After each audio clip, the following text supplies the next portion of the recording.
The Hidden Gospel of Thomas. In the dusty silence of a forgotten library, between parchments that time has almost erased, lies a mystery that has spanned centuries. Imagine for a moment, words attributed to Christ himself, kept secret, passed down in whispers, preserved against all odds. Words that never reached the altars, that never echoed in the cathedrals, but that survived in the shadows of history. In 1945, near Nag Hammadi, Egypt, a peasant named Muhammad Ali al-Saman was digging for natural fertilizer when his hoe found something unexpected, a sealed ceramic jar. Inside it, 13 papyrus codices written in Coptic, an ancient Egyptian language. Among these texts, one would stand out for centuries to come, a gospel attributed to Thomas, the disciple whom tradition knows as the unbeliever. But this was no ordinary gospel. There were no virgin birth narratives, no accounts of spectacular miracles, no dramatic resurrection. Just 114 sayings, short and profound sentences, each one like a seed planted in fertile soil, waiting to germinate in the consciousness of whoever reads them.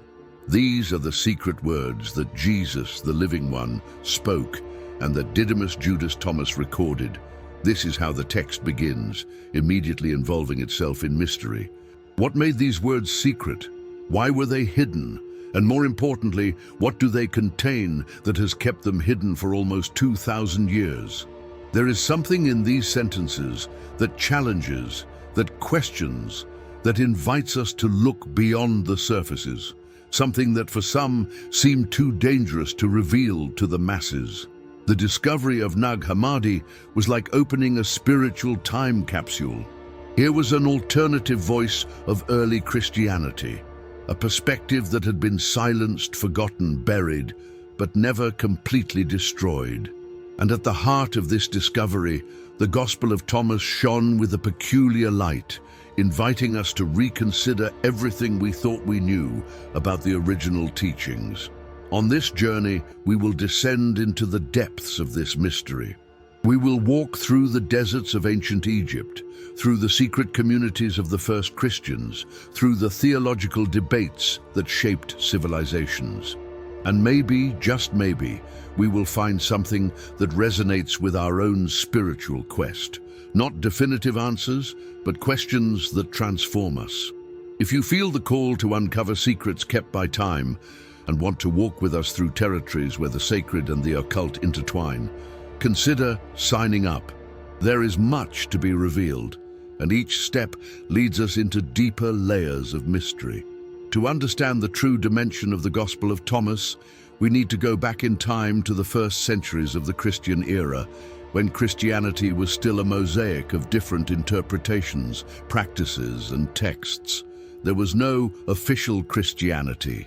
There were Christianities in the plural, with each community preserving its own traditions and sacred scriptures. Some scholars suggest that the Gospel of Thomas may have been compiled as early as the 1st century, possibly between the years 50 and 100 AD, making it contemporary or even earlier than some of the canonical Gospels we know today. Others propose a later date in the 2nd century. Regardless of the exact date, there is a consensus that its roots go deep into the most primitive Christianity, carrying echoes of a time when the message of Christ had not yet been codified in creeds and councils. The text was originally written in Greek, but the complete version we have today is in Coptic, probably translated in the 3rd or 4th century. Greek fragments found in Oxyrhynchus, Egypt, confirm the antiquity of the document and show that it circulated widely among the first Christian communities. It was not a marginal or unknown text. It was read, copied, studied. In John 20:24-29, we find the Apostle Thomas in an emblematic moment when he refuses to believe in the resurrection until he sees and touches Christ's wounds. It is a passage that immortalized Thomas as a symbol of doubt. But does this characterization tell the whole story? The gospel attributed to him suggests a much deeper dimension of this disciple, not a reluctant skeptic, but a seeker of hidden truths, someone who desired direct knowledge, not just blind faith. Eastern Christian tradition preserves memories of Thomas traveling to India, taking Christ's teachings beyond the borders of the Mediterranean world. Some say he founded Christian communities in distant lands, where perhaps these secret teachings were especially valued. Certain traditions mention that Thomas was considered the spiritual twin of Jesus. Didymus in Greek precisely means twin, suggesting a unique closeness, a privileged understanding of the deepest mysteries. According to Christianity was institutionally consolidated, especially after the Council of Nicaea in 325 AD, many texts began to be considered heretical. The Gospel of Thomas was among them. Irenaeus of Lyon in the 2nd century was already criticizing Gnostic texts, and it is likely that the Gospel of Thomas was the target of these condemnations. Not because it was false necessarily, but because it presented a different Christology, an emphasis on inner knowledge, gnosis, that seemed dangerous to a church seeking doctrinal unity. And so, the text disappeared from public circulation. Copies were destroyed, his reading discouraged, his memory almost erased. But on the margins of the empire, in isolated communities like those near Nag Hammadi, someone had the wisdom to preserve these manuscripts. They buried them in jars, perhaps to protect them from imminent persecution, perhaps believing that one day, when the time was right, they would be rediscovered. And they were. In 1945, just as humanity was emerging from the horrors of World War II, when old certainties had been shattered and new questions were crying out for answers, the Gospel of Thomas came back to light. Wouldn't this be a synchrony worthy of reflection? Share in the comments, do you believe that some spiritual truths have been silenced or hidden throughout history? Your vision enriches this collective journey. What makes the Gospel of Thomas so enigmatic is not just its antiquity or its circumstances of discovery, but the very nature of its content. In the very first saying, we are confronted with an audacious promise. Whoever finds the interpretation of these words will not taste death. A statement that does not offer salvation through faith or works, but through understanding, through interpretation, through gnosis. This is the heart of the mystery. The text does not provide ready-made answers. He offers enigmas, paradoxes, statements that seem to contradict themselves, poetic images that demand contemplation. It is as if each saying is a Christian Zen koan, designed not to inform the mind, but to transform it. Consider saying 3. The kingdom is within you and without you. An affirmation that dissolves the separation between interior and exterior, between sacred and profane. There is no distant kingdom in the heavens waiting for us after death. The kingdom is here now, simultaneously within and all around, just waiting for us to recognize it. But what does this really mean? How do we live this reality? Or saying 22, where Jesus talks about making the two into one, the inner as the outer, the higher as the lower, the masculine and the feminine as one. We are facing a mystique of integration, of overcoming the dualities that fragment our experience. There are those who say that this is one of the most profound teachings about the essential unity of all existence, but also one of the most difficult to understand intellectually, as it requires a transformation of consciousness itself. The mystery deepens when we realize that the Gospel of Thomas does not narrate events. There is no story of birth, baptism, transfiguration, crucifixion, or resurrection, just words spoken naked, without narrative context. It's as if the author is saying, what matters is not the story, but the pure teaching. Not what Jesus did, but what he said. And more importantly, what those words can do for you. Some reports suggest that this gospel was used in initiation rituals, where each saying was meditated on deeply before the student moved on to the next. It was not a text to be read quickly, but to be experienced, incorporated, allowed to transform the reader from the inside out. Each sentence was a door, and passing through it meant entering a new level of spiritual understanding. But here, a disturbing question arises. Why hide it? If these teachings are so profound, so transformative, why were they not included in the canonical Gospels? Why were they relegated to oblivion? Perhaps the answer lies in the very nature of the teaching. A spirituality based on inner knowledge is, by definition, decentralized. It does not require intermediaries, hierarchies, institutions. Each individual becomes his own priest, his own prophet. For a church in formation, seeking unity and doctrinal control, this could seem dangerously anarchic.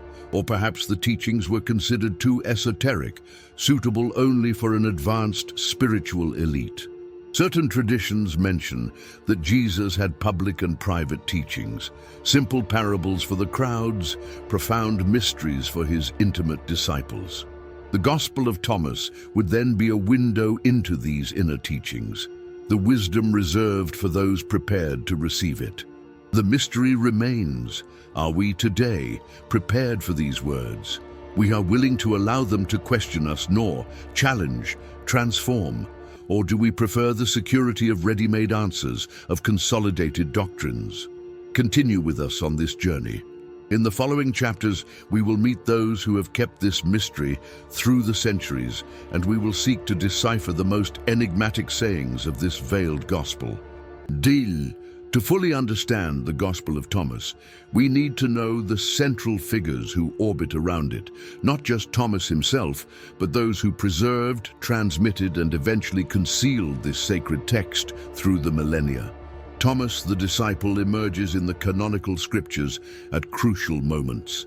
In John 11:16, when Jesus decides to return to Judea despite the dangers, it is Thomas who says to the other disciples, "Let us also go, that we may die with him." Far from being just a skeptic, Thomas reveals himself to be a man of profound courage, willing to follow his master to the final consequences. Later in John 14:5, it is Thomas who questions Jesus about the way. "Lord, we do not know where you are going. How can we know the way?" It is not the question of a non-believer, but of someone who seeks genuine understanding, who is not content with vague generalities. This characteristic of the search for clarity, for direct knowledge, permeates the entire gospel attributed to him. If Thomas actually compiled or inspired this text, it makes perfect sense that it would be a collection of pure, distilled teachings without narrative embellishments. He looked for the essence, not the decoration. Some say that Thomas traveled to India after the crucifixion, establishing Christian communities on the Malabar coast. There, certain traditions mention that he was martyred for his faith. The Christians of St. Thomas, India, trace their lineage directly to this apostle. Whether this is historically verifiable or not matters less than the fact that for 2,000 years, entire communities based their spiritual identity on this connection to Thomas. And perhaps in these distant communities, far from the control of the Roman Church, alternative teachings flourished more freely. But Thomas was not alone in this narrative. The text was preserved by entire communities, groups that would later be called generically Gnostics, although this is a simplification of a much more complex reality. These early Christians emphasized direct knowledge of the divine, personal experience of God, and inner transformation. They read the Gospel of Thomas alongside other texts, the Gospel of Philip, the Gospel of Mary, the Apocryphon of John, all offering complementary perspectives on the teachings of Christ. Among these communities, there were spiritual masters whose names were lost in history, but whose legacy remains in the pages they copied and preserved.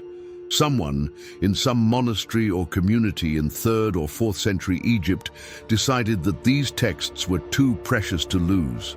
They carefully compiled them into codices, bound them in leather, and finally, when the persecution became unbearable, buried them in ceramic jars in the hills near Nag Hammadi. Who were these anonymous guardians? Were they monks, priestesses, families that passed knowledge from generation to generation.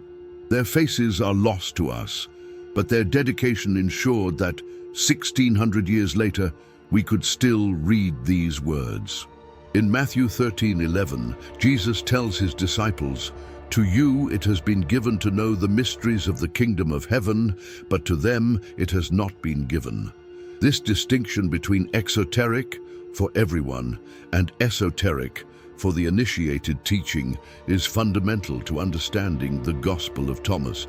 It can accurately represent these mysteries, not secrets kept out of malice, but truths that require spiritual preparation to be apprehended.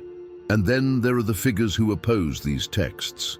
Irenaeus of Lyons, Tertullian, Hippolytus, the so-called church fathers who worked tirelessly to define orthodoxy and combat heresy. They weren't villains, they were men genuinely concerned with the unity of the Christian faith, with protecting the faithful from teachings they considered dangerous or misleading. From his perspective, texts like the Gospel of Thomas undermined the authority of the Church, created doctrinal confusion, and opened the door to idiosyncratic interpretations. But in doing so, in drawing rigid lines between the acceptable and the heretical, between the canonical and the apocryphal, they also foreclosed possibilities, silenced voices, impoverished the diversity of early Christianity.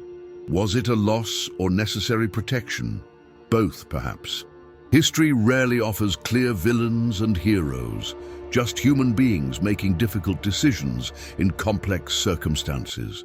The final character in this constellation is you, the modern reader. Because now, with the text available, with the freedom to explore it without fear of persecution, you become part of this chain of transmission. What do you do with this knowledge? How will you allow it to transform your own spiritual journey? If this exploration resonates in your heart, if you realize there are truths still hidden, stay with us and sign up. The path ahead holds revelations that can transform our understanding of the divine. At the heart of the Gospel of Thomas beats a conflict, not of swords or armies, but of worldviews, of radically different understandings of the nature of spiritual reality. It is a conflict that began in the first centuries of Christianity and continues today. Salvation through faith versus salvation through knowledge. Grace versus gnosis. Orthodoxy versus mystical experience. This conflict was not born out of a vacuum. In the first 3 centuries of the Christian era, Christianity was extraordinarily diverse. There were Ebionites Christians who maintained Jewish practices. There were Marcionite Christians who completely rejected the Old Testament. There were Valentinian Christians with elaborate mystical cosmologies. And there were those who read the Gospel of Thomas, finding in it a path to inner enlightenment. Gospel saying 70 declares, "If you manifest what is within you, it will save you. If you do not manifest what is within you, it will destroy you." Here is the crux of the conflict. Salvation comes not from without, but from within. It is not something granted by God to passive believers, but something accomplished by the individual himself through self-knowledge and inner transformation. This is the radical opposite of the Pauline theology of grace, where we are saved not by our works, but by faith in the work of Christ. For defenders of what would become orthodoxy, this emphasis on inner knowledge was deeply problematic. It seemed to diminish the importance of the crucifixion and resurrection, the central events of the Christian faith. It seemed to transform Jesus from Savior to enlightened Master, and crucially, it seemed to make the Church unnecessary as an intermediary between God and the individual. There are those who say that this was the real reason why texts like the Gospel of Thomas were marginalized. Not because they were theologically wrong in some absolute sense, but because they represented a threat to emerging institutional power. A spirituality based on direct experience of the divine does not need priests, bishops, or popes. Each person becomes their own channel for the sacred, but we would be unfair if we painted this as a simple power play. There were also legitimate concerns. How can we guarantee the integrity of Christian teaching if each person interprets the mysteries in their own way? How can we keep the community together if there is no common creed, no shared doctrine? How do we protect the vulnerable from charismatic leaders who may distort teachings for their own ends? The conflict was, and continues to be, between freedom and order, between individual charisma and institutional authority, between the spirit that blows wherever it wants and the tradition that anchors it. Both sides had valid points. Both sides also had shadows. In the Gospel of Thomas, there is a particularly provocative saying 1:14, the last in the text. Peter says, "May Mary leave among us, for women are not worthy of life." Jesus responds, "See, I will guide her to make her male, so that she too may become a living spirit like you men. For every woman who becomes male will enter the kingdom of heaven." This saying has caused immense discomfort and debate. At first glance, it seems deeply misogynistic, but some scholars suggest that we should understand it symbolically.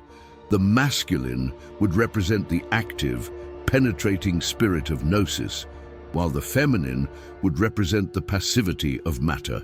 The transformation then would be from material to spiritual consciousness, not a matter of literal gender. Others disagree, seeing here simply a reflection of the patriarchal prejudices of the ancient world. Certain traditions mention that this saying may have been a later addition, not part of the original text. What's fascinating is how this single saying encapsulates the interpretative conflict that surrounds the entire gospel.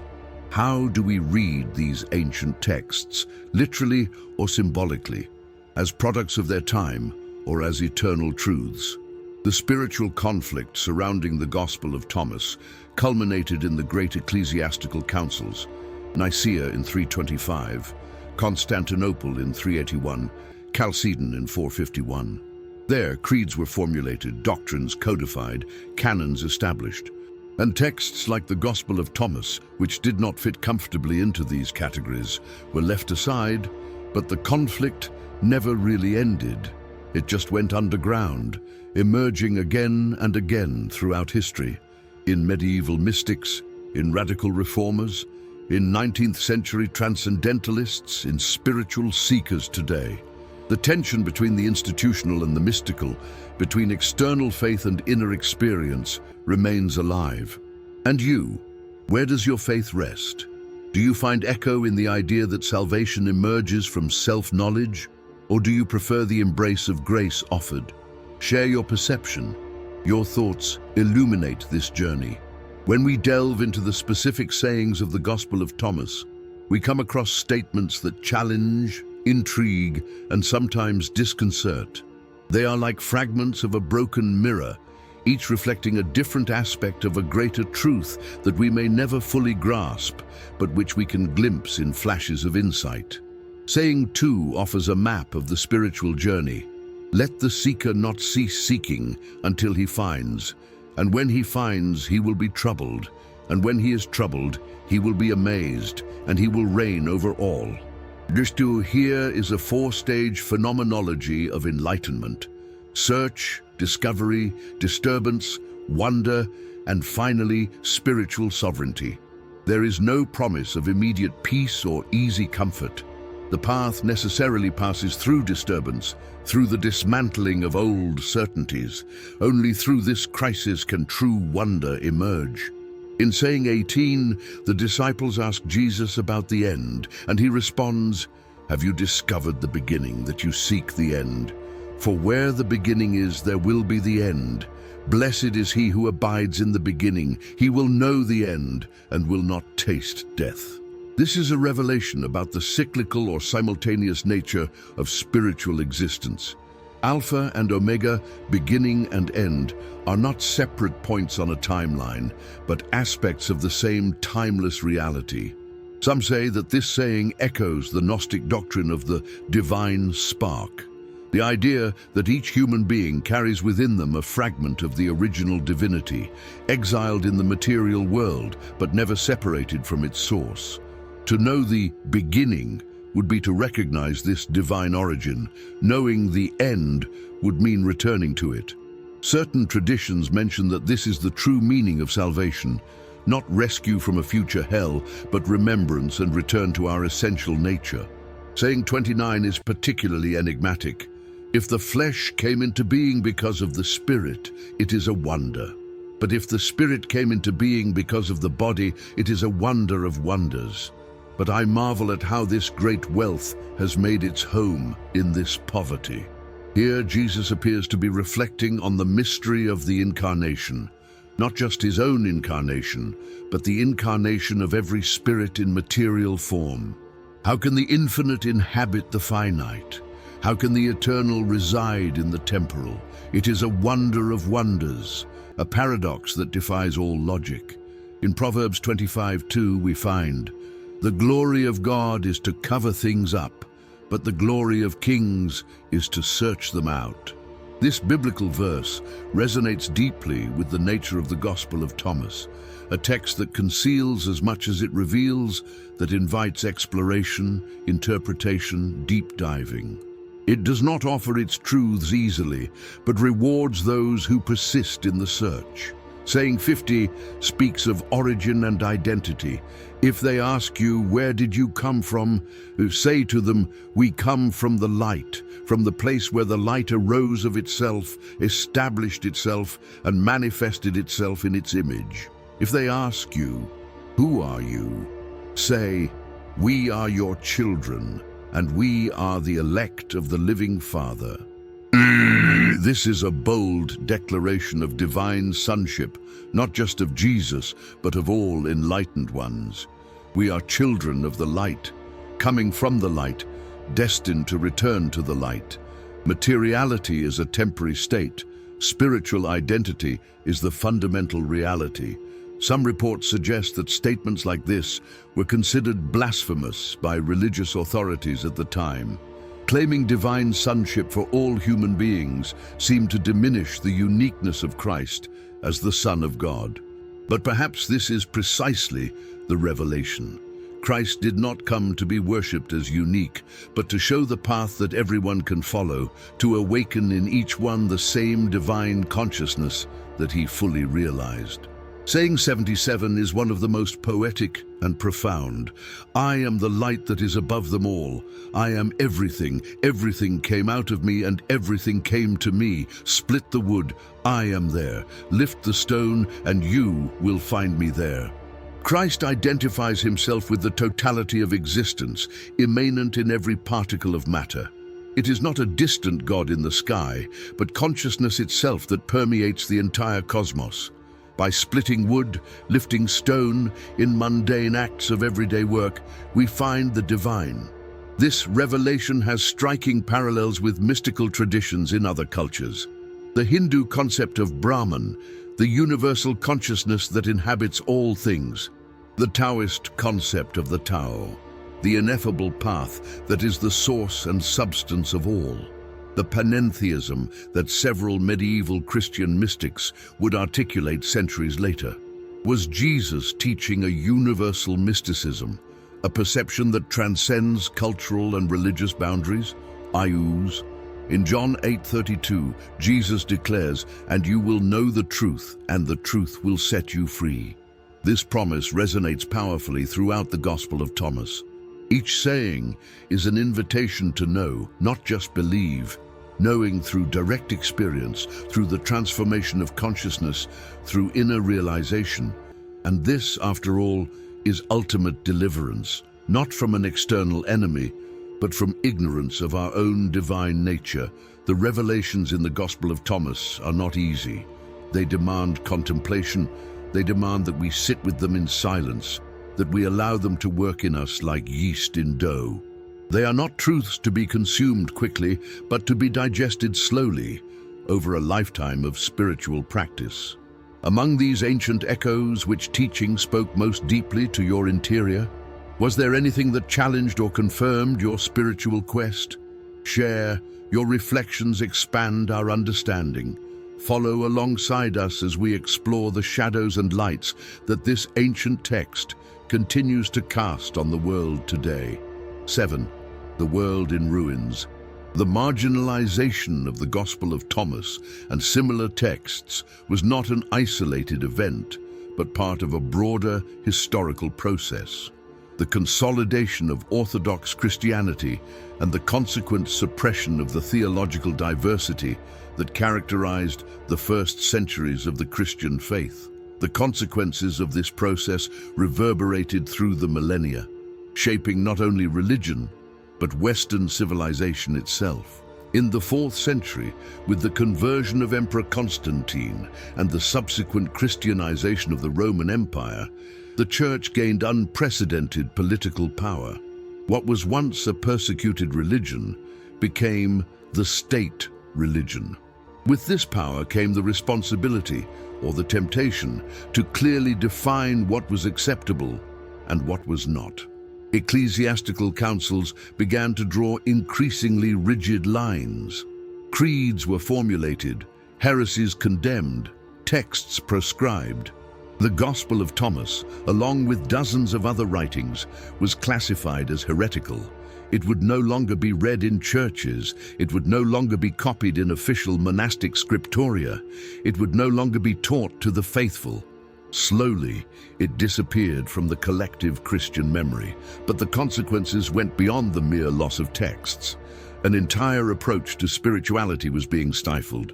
The emphasis on direct mystical experience, on inner knowledge, on personal transformation of consciousness, all of this was being replaced by an emphasis on obedience to ecclesiastical authority, on acceptance of formulated doctrines, on participation in sacraments administered by a priestly hierarchy.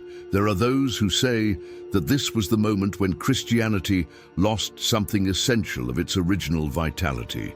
That revolutionary energy of the first disciples, that intimacy with the divine that did not require intermediaries, that spiritual freedom that Christ seemed to offer, all of this was being institutionalized, domesticated, controlled.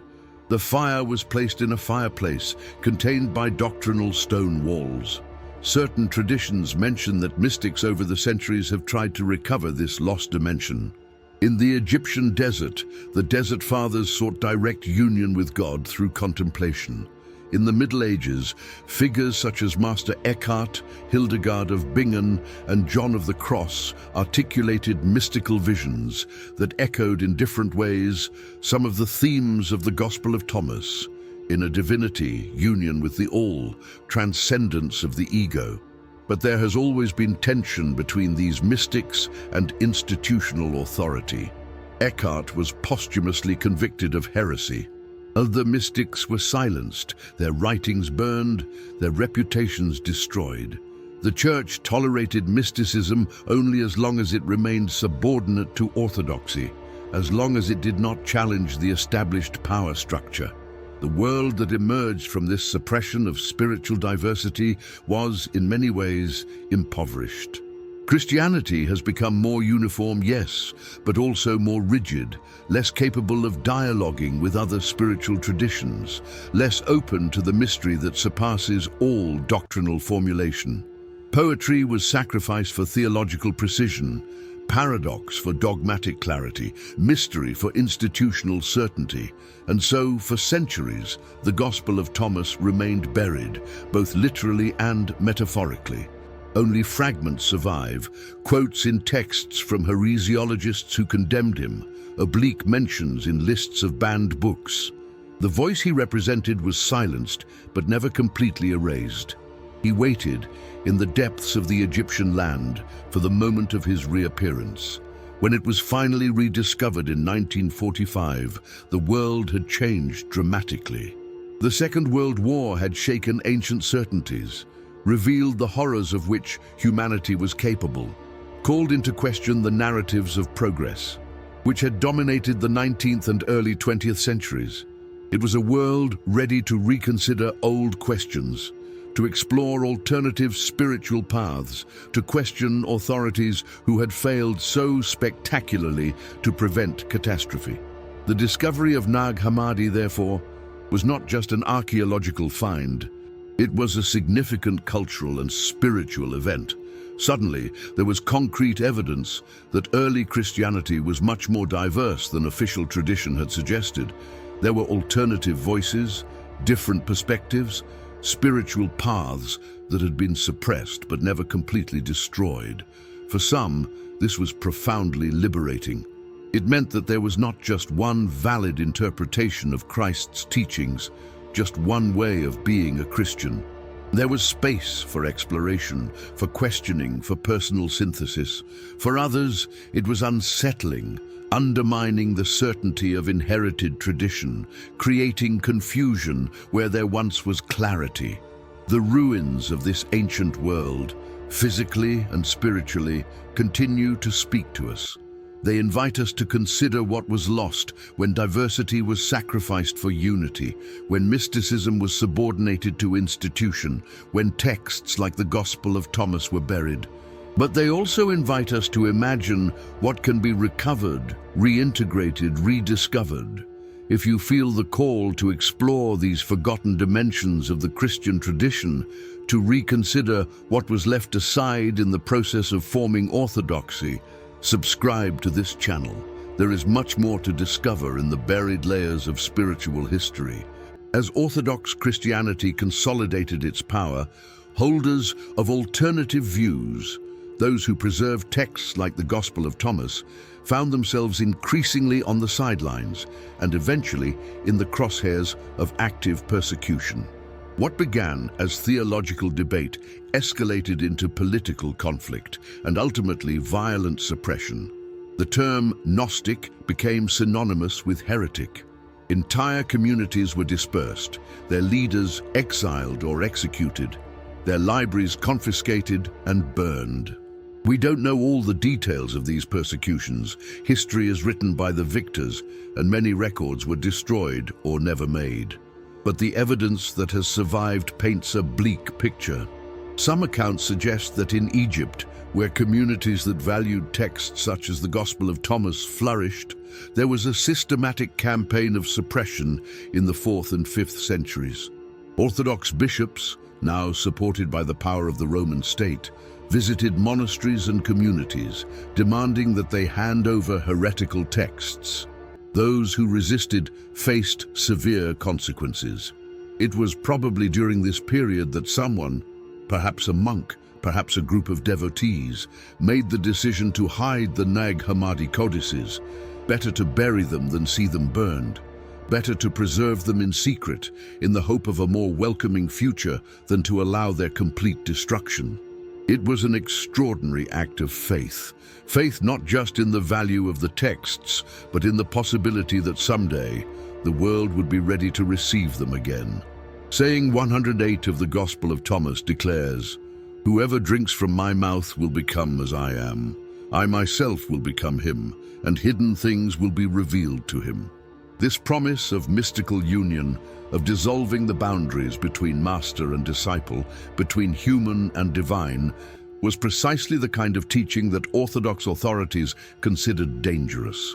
It seemed to dissolve hierarchies, question the need for priestly mediation, empower individuals to claim direct spiritual authority.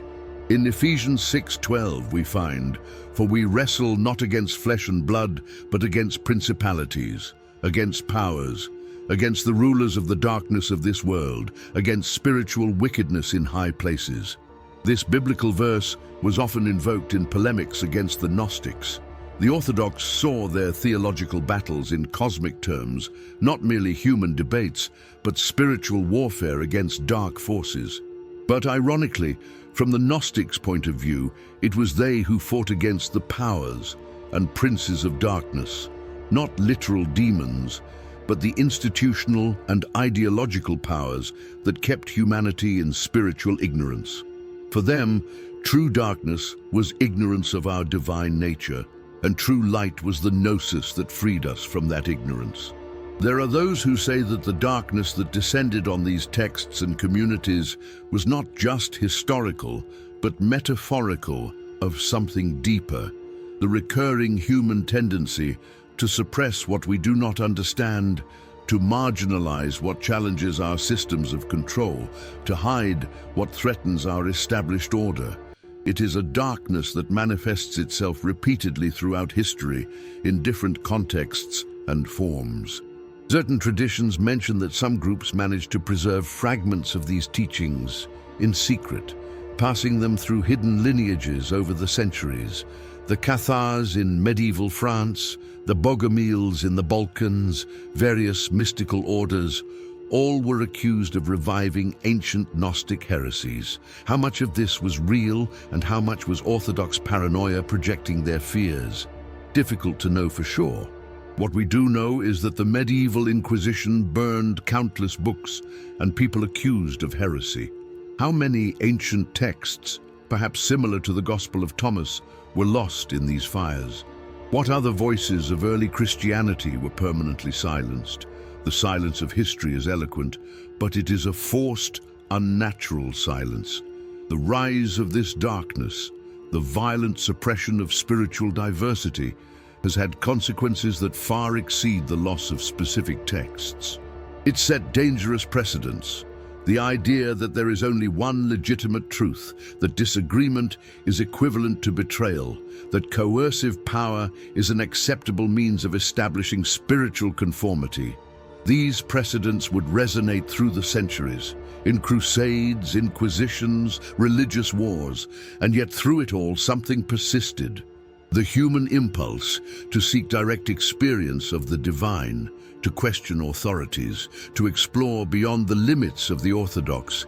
This impulse has never been completely extinguished. Like an underground current, it kept flowing, emerging in unexpected places, fueling mystical movements, heretical reforms, individual spiritual quests. The Gospel of Thomas, buried in the hills of Egypt, became a potent symbol of this persistence.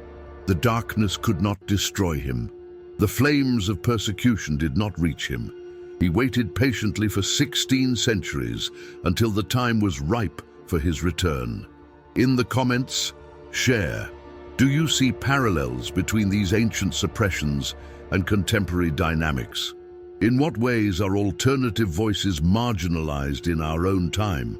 But not everything was dark. Even in the darkest periods of persecution, there were those who preserved, protected, and passed on the spiritual teachings that orthodoxy sought to suppress. The light endured, sometimes like a bright beacon, more often like a small but persistent flame, passed carefully from hand to hand. The copyists who prepared the Nag Hammadi codices demonstrated considerable skill. Copying work was tedious, requiring meticulous precision, infinite patience. Every word had to be transcribed by hand, every page prepared from papyrus, every codex bound in leather. It was a labor of love, an act of devotion not just to the texts but to what they represented, a spiritual vision worth preserving against all odds. There are those who say that these copyists knew that they were working against time, that the window to preserve these texts was closing.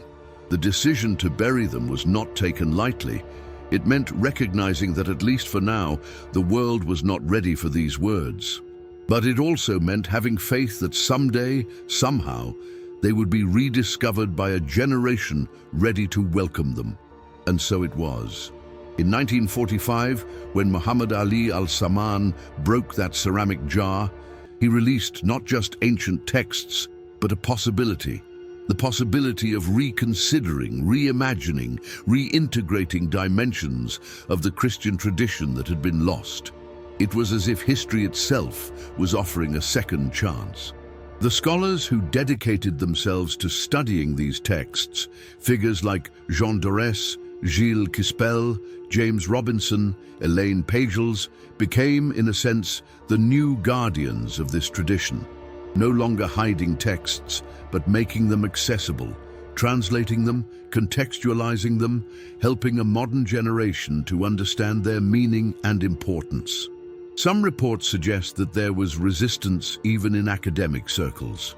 Scholars trained in orthodox traditions were sometimes reluctant to accept the legitimacy or importance of these heretical texts.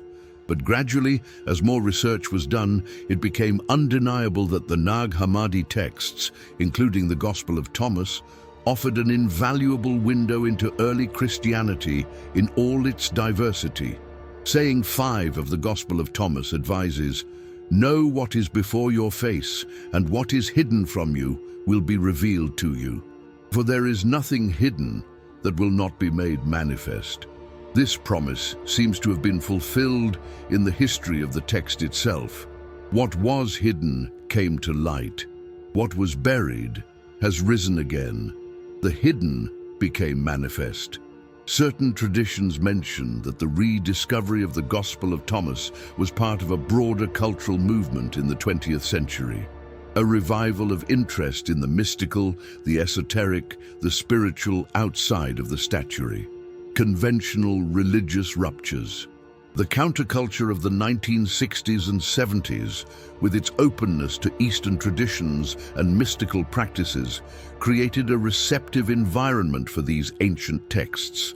Suddenly, people who felt alienated from institutional Christianity discovered that there was a mystical Christian tradition, one that emphasized personal experience over doctrinal belief, inner transformation over outer conformity. The Gospel of Thomas has become, for many, a gateway to this forgotten dimension of Christianity. The resilience of the light is also manifested in the countless individuals over the centuries who, even without access to the Gospel of Thomas specifically, have come to similar insights through their own spiritual journeys. Christian mystics who spoke of union with God, of discovering the divine spark within, of transcending the ego, all were, consciously or not, touching on the same truths that the Gospel of Thomas articulates. Light never depended solely on preserved texts. Texts are important, yes.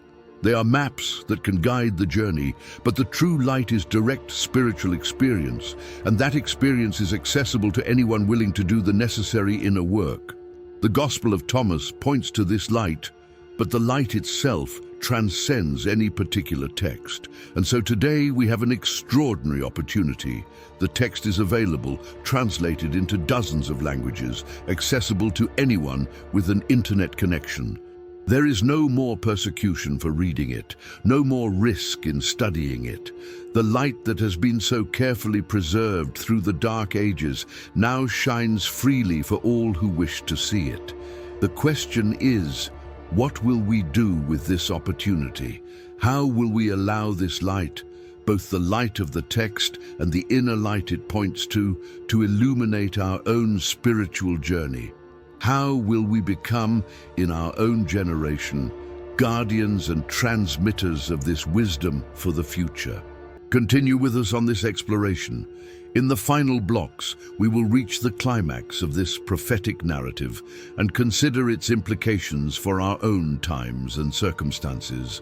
We now come to the beating heart of the mystery, to the moment when all lines converge, all tensions find resolution, all questions reveal their true depth.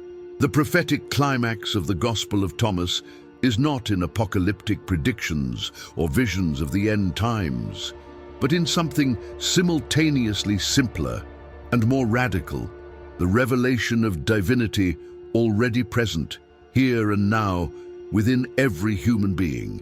Saying 3 declares with crystal clear clarity, if those who guide you say, "See, the kingdom is in heaven," then the birds of the air will go before you. If they say to you, "It is in the sea," then the fish will go before you. But the kingdom is within you and without. When you know yourselves, then you will be known, and you will realize that you are the children of the living Father. But if you do not know yourselves, you live in poverty, and you are poverty. This is the fulcrum on which the entire gospel revolves.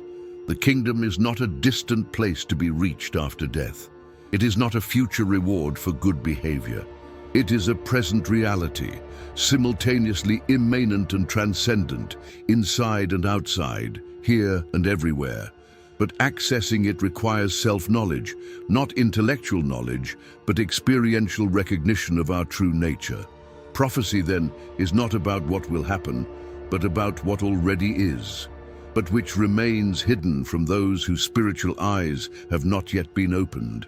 It is a prophecy of awakening, not destruction, of enlightenment, not of apocalypse, of fulfillment, not of rescue.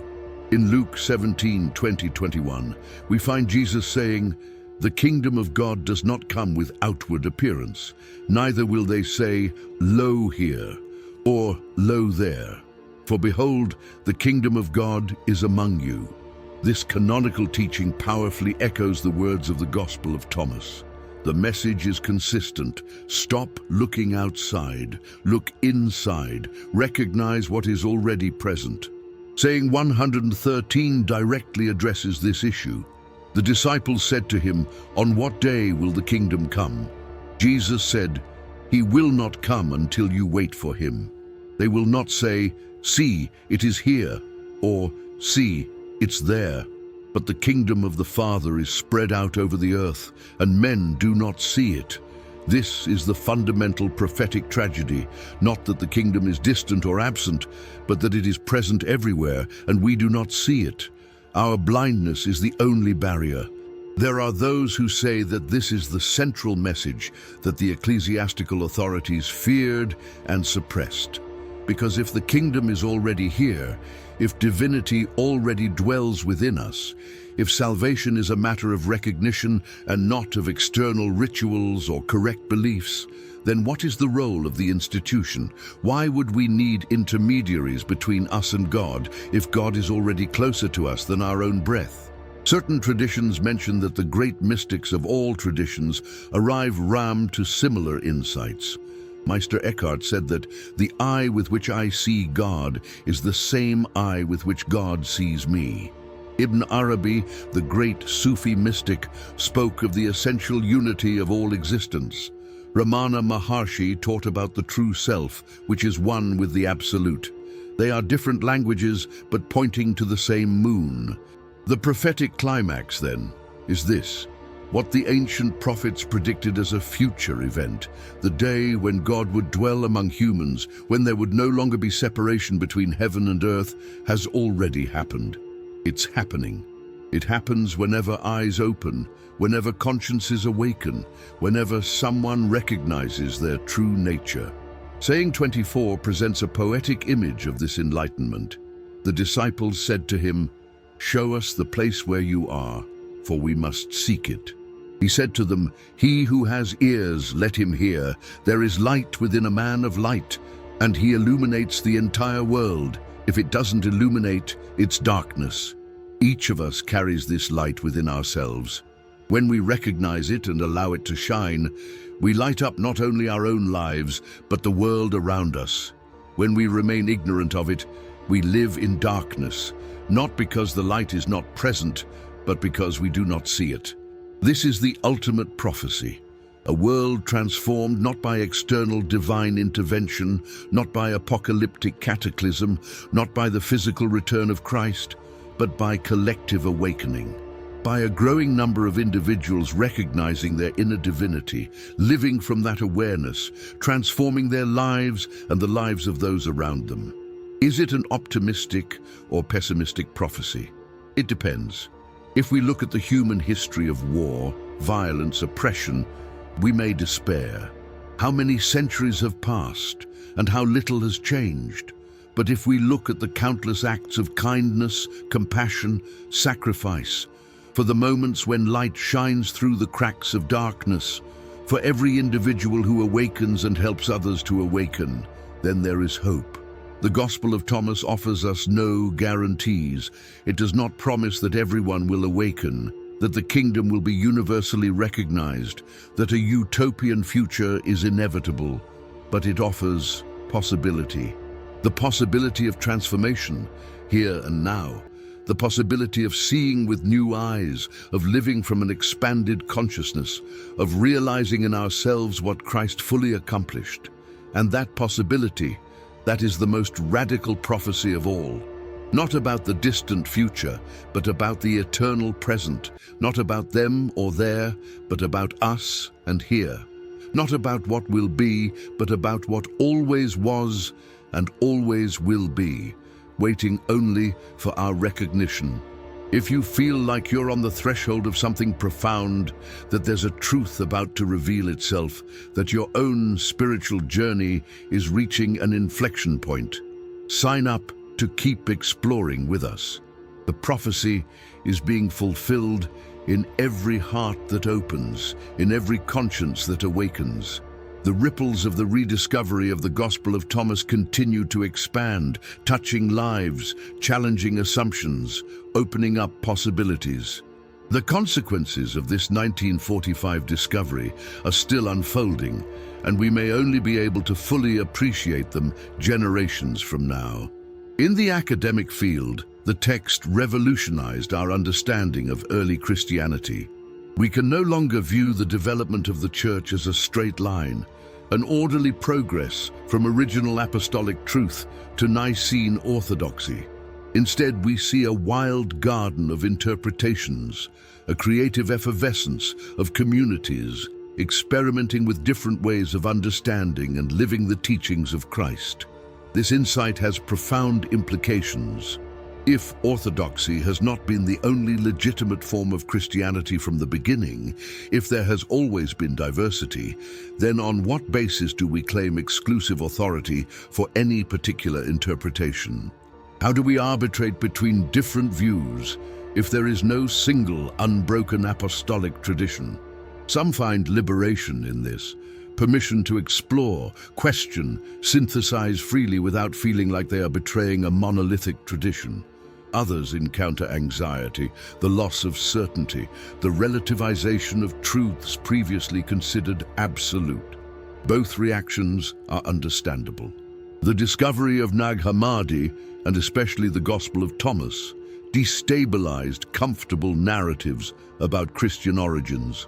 On an individual level, the text has served as a catalyst for profound spiritual journeys.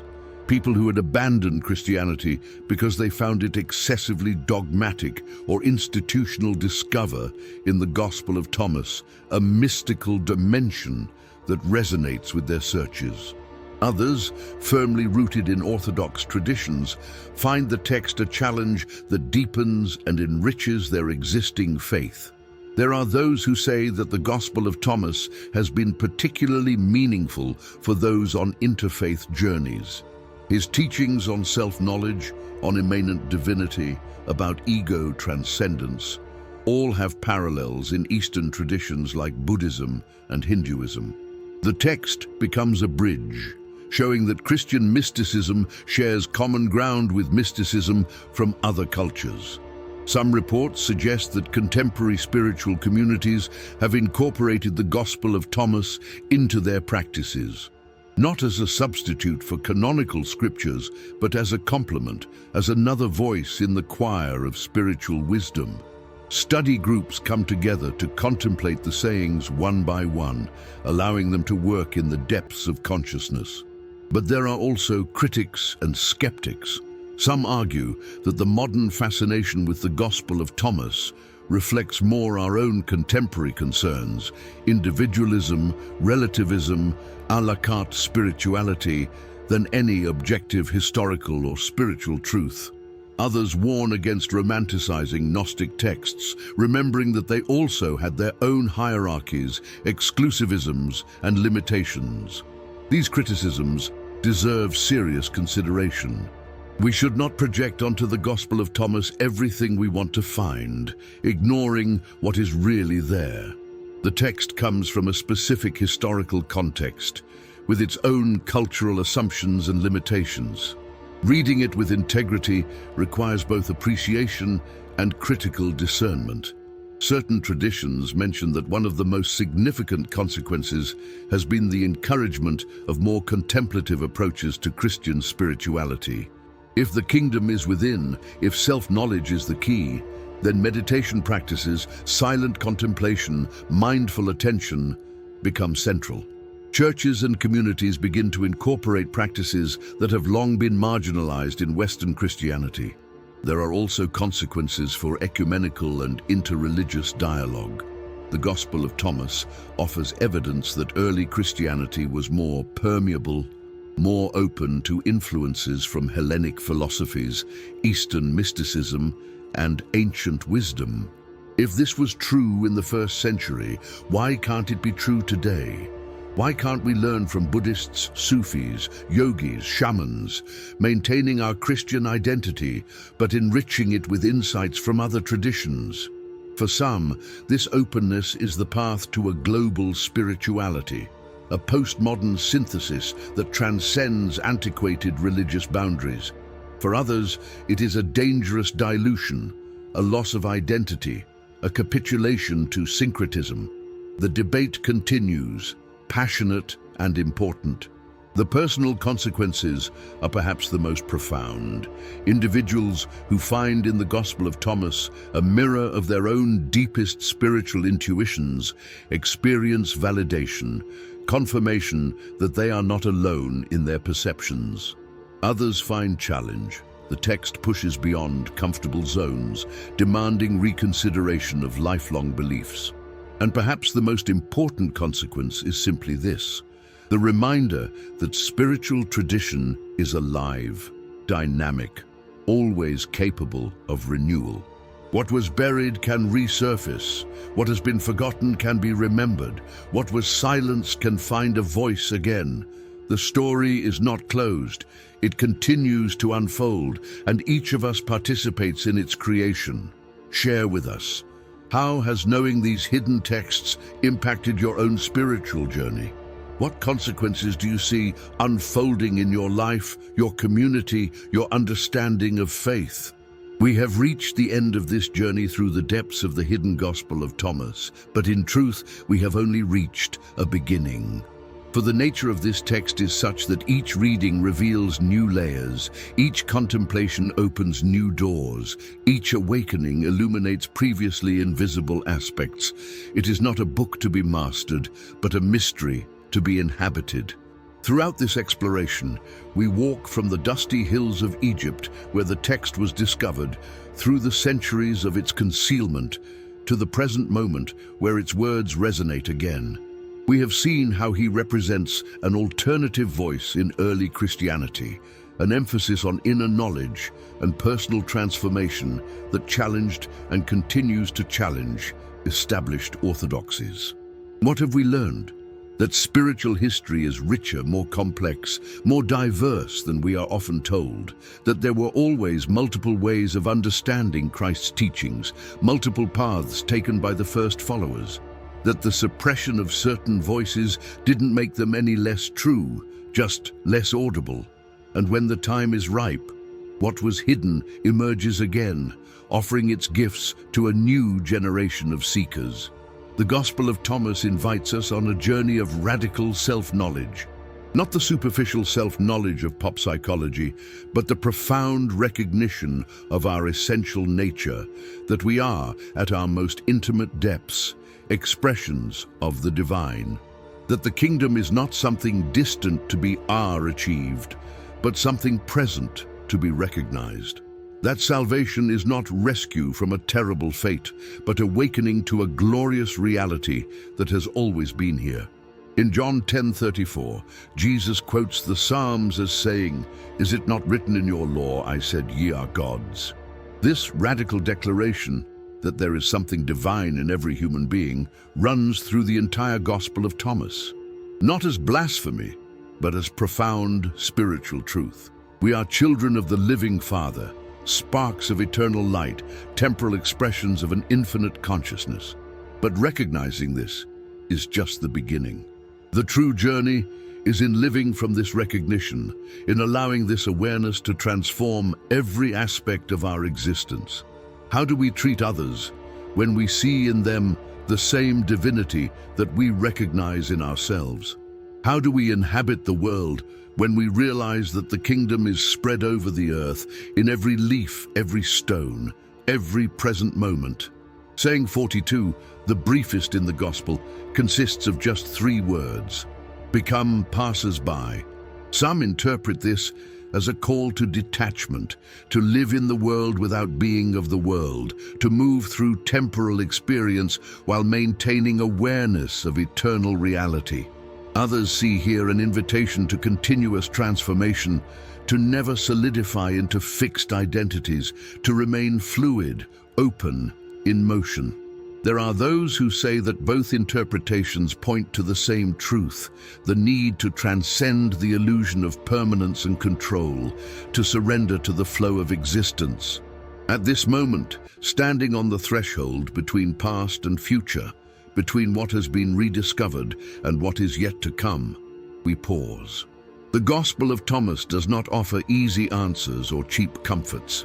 It offers challenge, invitation, possibility. Question: are you willing to search? Are you prepared to be disturbed before you are amazed? Can you tolerate the dissolution of old certainties in favor of a deeper truth? Certain traditions mention that texts like this serve as mirrors. They reflect back to us our own level of spiritual understanding. What we see in the Gospel of Thomas says as much about us as it does about the text itself. As we grow and evolve spiritually, the text reveals new depths, new nuances, new applications. Thank you for walking with us through this sacred and mysterious territory, for having allowed these ancient words to resonate in your consciousness, for having considered possibilities that perhaps challenge established understandings. The authentic spiritual journey always requires courage. Courage to question, to explore, to be in uncertainty, to allow transformation. The prophetic call that the Gospel of Thomas presents is not to a specific belief or particular practice, but to a fundamental orientation of life, turning inward and outward simultaneously, seeking the kingdom that is here and now, recognizing the light that illuminates all darkness, becoming what we already essentially are. This hidden gospel, buried for so many centuries, resurfaced at a critical moment in human history. Maybe not by chance. Perhaps just when we most needed to be reminded that there are dimensions of reality beyond material surfaces, depths of consciousness beyond the everyday ego, possibilities of being beyond the narrow identities we construct. There is more to explore beyond the borders than we visit today. Mysteries within mysteries, layers upon layers. Spiritual tradition is a bottomless ocean, and each dive reveals new wonders. Each rediscovered ancient text is a door that opens to forgotten corridors of wisdom. What do we find when we walk through these doors? Not just historical knowledge or intellectual curiosity, but something that touches the very essence of who we are and why we are here. Something that transforms the way we see, feel, live. Something that reconnects us with a spiritual heritage vaster than any individual tradition, a perennial wisdom that flows through all cultures and eras. There is more beyond what we can understand. The words preserved in the Gospel of Thomas invite us to look within, where the silent light of the Spirit reveals that the kingdom is not distant, but is alive within each soul that opens itself to listen. As we approach this mystery, we are reminded that the spiritual journey does not end on the shores of the known. Each step forward is a surrender, a recognition that the sacred hides in both silence and revelation. May we move forward with humility and courage, willing to accept what emerges from between the lines of this veiled gospel.